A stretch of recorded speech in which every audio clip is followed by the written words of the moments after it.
He looked her in the eyes and said, "I don't shake hands with staff." What he didn't know? That staff was about to pull $2 billion from under his feet. Amara Daniels entered the glossy glass tower with quiet confidence. She didn't wear diamonds or designer brands, just a clean gray suit, low heels, and a gold pin on her lapel that only the sharpest eyes would recognize. She walked into the executive conference room, where billionaire Charles Grant was preparing to pitch for a $2 billion investment. Amara wasn't his assistant, and she wasn't there to take notes. She was the lead investment officer of one of the most powerful funding groups in the country, a quiet giant behind dozens of tech empires. As she extended her hand to greet Charles, he looked her up and down with a half-smile and said, "I don't shake hands with staff." Then he turned and greeted the white junior associate standing behind her. A few people in the room froze. Some looked down awkwardly, but Amara didn't flinch. She slowly withdrew her hand, nodded politely, and took her seat without a word. Inside, she wasn't angry. She was steady. She had seen this before. She knew how men like Charles measured power by appearance, by assumption, by skin. What he didn't realize was that he had just dismissed the very person who held the key to his deal. She watched him talk, watched him brag about projections and global reach, but none of it mattered now. This wasn't just about numbers. It was about how he treated people when he thought no one important was watching. Amara took out her tablet, opened the deal folder, and began her review, with one difference. She already knew the answer. Charles had shaken hands with everyone in the room, except the one person who could make his empire grow or disappear. Amara sat through the presentation with a composed expression, her face unreadable. Charles was in full performance mode, clicking through slides filled with bold numbers, colorful charts, and buzzwords that echoed across the boardroom. He spoke about market dominance, IPO timelines, international partnerships. His voice was loud. His ego was louder. But Amara wasn't impressed. She'd heard it all before. What she looked for in founders wasn't just data, it was depth, integrity, leadership, and all she saw in Charles was someone who couldn't see past a woman's skin or a name on a badge. She noticed how he ignored her every time she asked a question, how he directed answers to the men in the room, even when she was the one who had asked. Still, she stayed quiet, writing notes, observing not just what he said, but how he carried himself. She watched how he interrupted others, dismissed concerns, and bragged instead of listening. By the time the presentation ended, her notes weren't about revenue or product, they were about risk. Leadership risk, brand risk, human risk.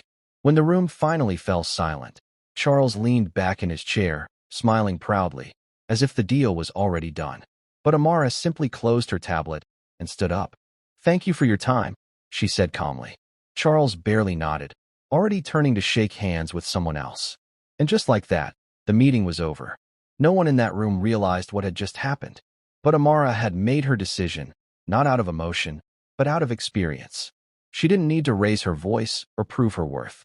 She had seen enough. And in her world, quiet decisions often carried the loudest consequences.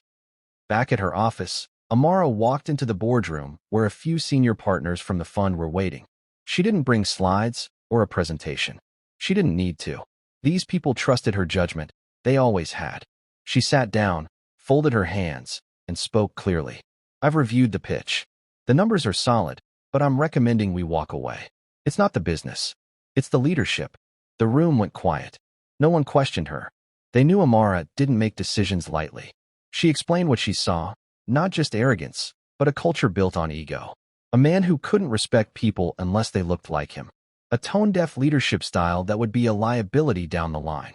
"If he couldn't recognize who I was in that room, what else is he blind to?" she asked. One by one, the partners nodded. The vote was unanimous. They would pull the deal. $2 billion, gone in a single meeting. Not out of revenge, but out of principle. The official notice went out that same afternoon. Funding declined. Opportunity closed. No further details. No need for drama. Charles didn't even know yet. While he was probably still celebrating, the floor beneath him had already begun to crack.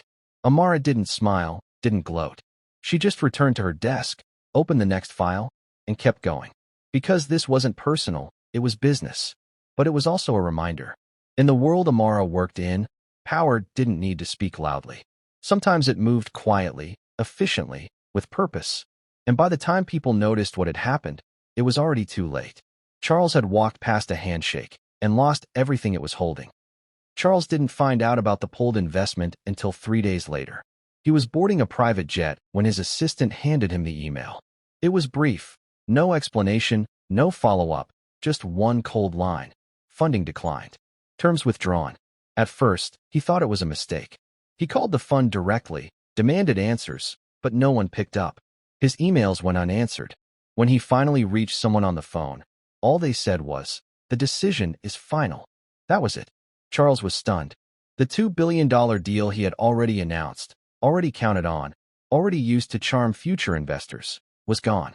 Word traveled fast. Within days, other investors grew nervous.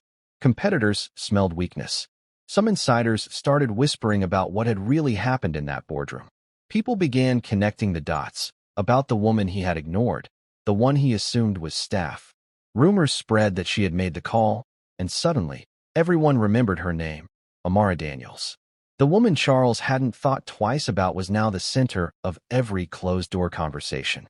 It wasn't just a PR disaster, it was a reputation shift. Big money players started pulling back from Charles's future ventures. Journalists started asking quiet questions. Former allies distanced themselves.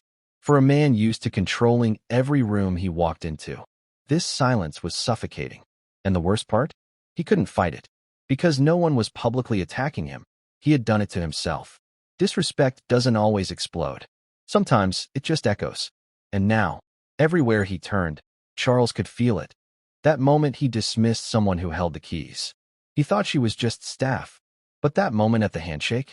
That was the exact second his empire began to crack. Weeks later, Amara Daniels stepped onto the main stage at a global tech leadership summit. Cameras flashed, industry giants sat in the front row, and thousands of eyes turned to her. She wore the same calm expression she had during that infamous meeting. No bitterness, no ego, just presence. She spoke about leadership, investment ethics, and the power of values over valuation. No names were mentioned, but everyone in the room knew what had happened. In this industry, she said, people love to talk about disruption. But real disruption begins with how we treat each other, especially when we think no one is watching. The room was still. Every word landed like a pin drop. In the back, Charles sat silently, invited by the summit before the fallout. He didn't clap. Couldn't. He just watched the woman he once ignored command the stage he used to own. Amara didn't look at him. She didn't need to. Her voice carried further than any handshake ever could. After the event, a group of young women, some in suits, some in hijabs, gathered around her. They didn't ask for autographs. They just said thank you.